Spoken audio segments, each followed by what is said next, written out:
Dan Britton serves with Fellowship of Christian Athletes in Kansas City, sort of in Kansas City. Tell us a little bit about what you do. Well, I'm a product of Emmanuel. Our family moved here and started coming to Emmanuel Bible Church in 1981. And your family are those two rows over there? Yes, back there. The Britton clan back there filling up. And grew up in the youth group. Steve Holly was my youth pastor, so I got some Steve Holly stories if anybody wants to hear some after service, yeah. And went to University of Delaware, got involved in the Fellowship of Christian Athletes on campus. I was an athlete at Delaware playing lacrosse.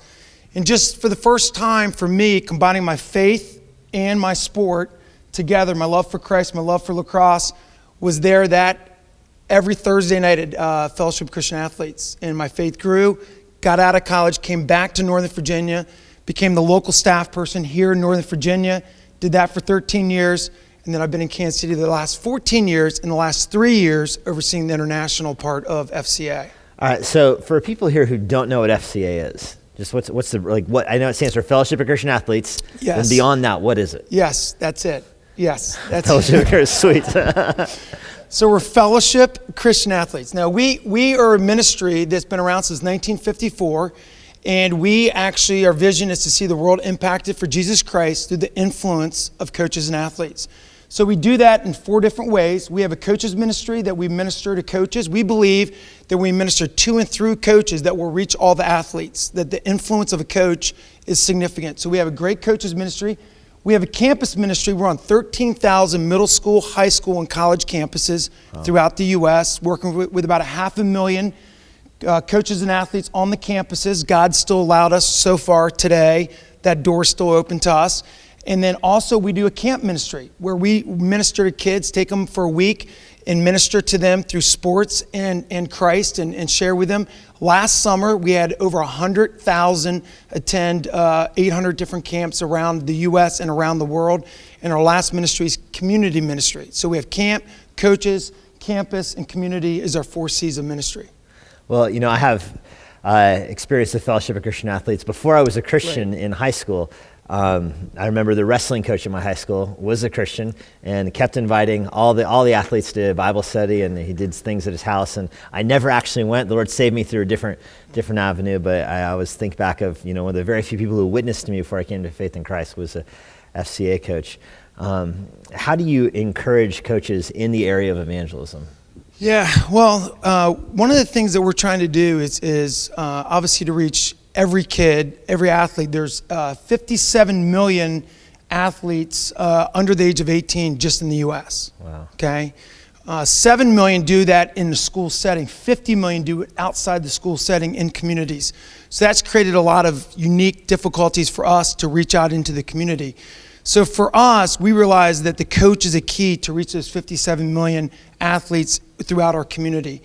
And so what we do is we try to first minister to the coach and make sure that the coach is grounded. So one of the things we're doing, Jesse, is not look at the coach as a means to an end to go reach the athletes, that we're spending a lot of time ministering to the heart of the coach. So we're getting them in coaches' Bible studies. We're creating resources, we're training them, and then mobilizing them to be able to get together on campuses and in the community.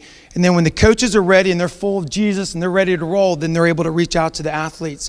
And so we're trying to prepare for them. Like, for example, we have something called 3-dimensional coaching, where the first dimension is physical, second dimension is mental, third dimension is spiritual. All 3 dimensions are important for a coach. So as we train them and equip them, that physically, they got the X's and O's. Mentally, they got team cohesion and motivation and emotions.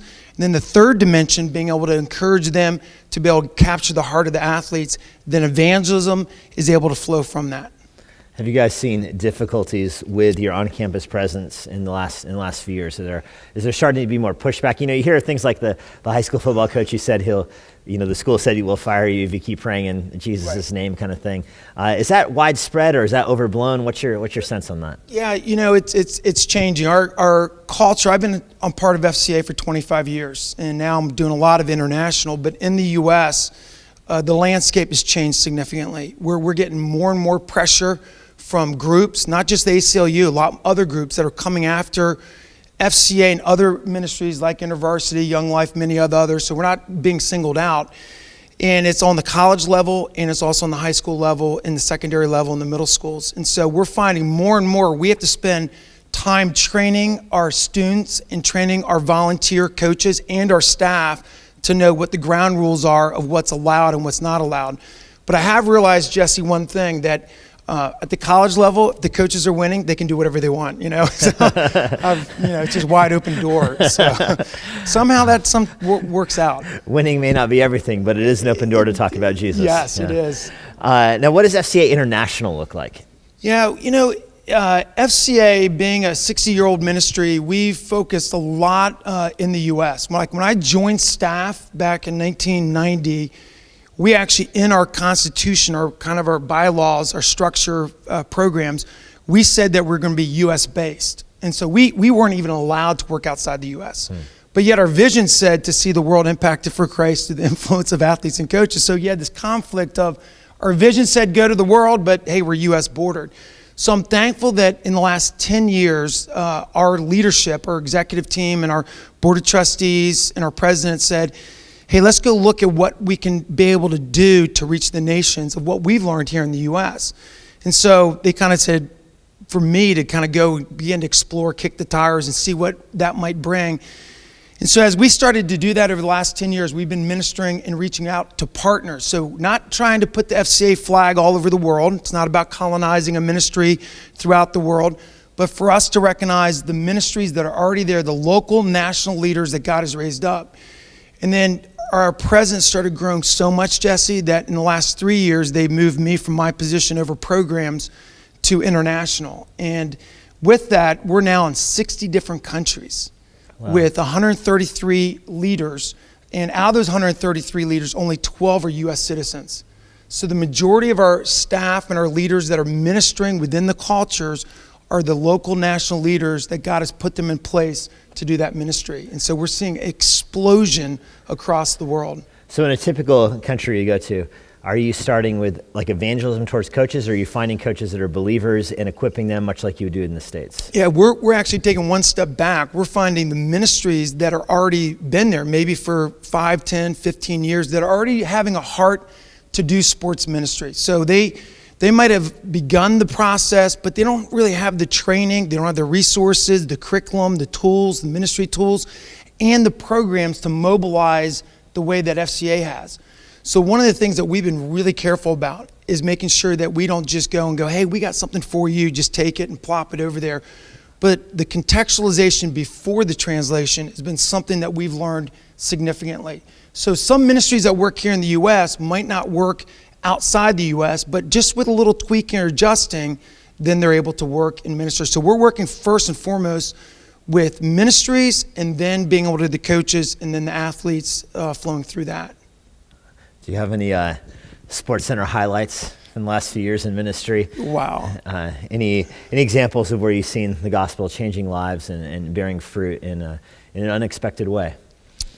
Yeah, I just got back from a trip, 10-day trip to East Asia. I was in Japan, Korea, and China, and did a lot of training with some of our leaders in China. And one of the things that I think that is a highlight is as we've seen, especially in East Asia, we have 38 leaders in East Asia that God's raised up. There's 18 countries in kind of that East Asia global region, we call it. And 10 of those countries are closed or restricted access. And so one of my highlights is, we're in China, in underground churches, ministering to sports leaders. Well, this video is probably going to go online. Yeah. But carry on. Yeah, that's good. As you were. Thank you. Appreciate it. Maybe we can edit it out a little bit. But what we're doing is we're having a chance to really minister to the local leaders. And as I've sat and spent time with these local leaders, the hunger, Jesse, to just learn. The hunger just to, hours and hours. And it's like, can we take a break? They're like, no, please keep teaching, keep instructing us. We want to learn. And so even in the closed countries, there's even a greater hunger. And I've recognized that when I'm around our international leaders, Jesse, been a Christian all my life, I'm in ministry full time, is how shallow my faith is. And so my conviction is when I get around my brothers and sisters in Christ, is their passion and their depth for the Lord just blow me away. And so it's been challenging. It's stretched me as a leader to go, hey, this whole thing about growing in Christ is bottomless.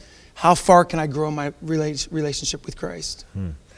Now, Branch Out International, let's talk about you personally for a little bit. I want to be able to pray for you and pray for you effectively. How much time are you spending out of the country versus Kansas City? What's your life look like right now? The rhythm is about 40% of my time's on the road. And when I do, it's been that way pretty much for the last 10 years, 14 years that I've been in Kansas City. But now in the international realm, the trip's a little bit different. Instead of short trips across the country in the U.S., it's now 10 or 14 days outside the U.S., making the most of my time. And so the travel schedule is difficult, time zones and being able to adjust. I love all the international food, so it's right up my alley. Love the cultures, love the food, so it's right in my wheelhouse. But probably just the ability to show up every day with our international leaders and give everything that God's put in me to share with them. And I just keep going. When I come back, it's like, okay, prepare, fill up, because I know that whenever I go out, they're going to drain the life out of me, right? It just suck every little bit out of me, so which is good. Are there any other ways we can pray for you? Strength, sustained vision? Yeah, I think the big thing is for us is we want to be patient. We want to wait on the Lord. I love in Paul, Colossians 1:6 says, the gospel is bearing fruit and spreading throughout the whole world. And that verse, Colossians 1:6, really resonates that I'm seeing the gospel bearing fruit and producing great things. And God's allowing FCA to be at the table using the platform of sports. The cool thing is we didn't invent sports. We don't have to create sports. It's a ready-made highway that God's already allowed us to kind of step into that and be able to do that. And so just pray that as we continue to expand beyond 60 countries, that we're wise, we're discerning, we're diligent to make the right steps. All right. Well, we'll be faithful to pray for you. We'll do that tonight. I encourage you, if you're on Twitter, I encourage you to follow Dan on Twitter. Lots of encouraging stuff on leadership and things that I'm encouraged by. So thank you for your faithfulness just in that little social media way. You've been a missionary for Emmanuel now for how long? Since 1990. 1990. You guys have supported me all the way along. It's been a long journey. 26 years. Wow. 26 years. Yeah, well, thank you sincerely for your faithfulness.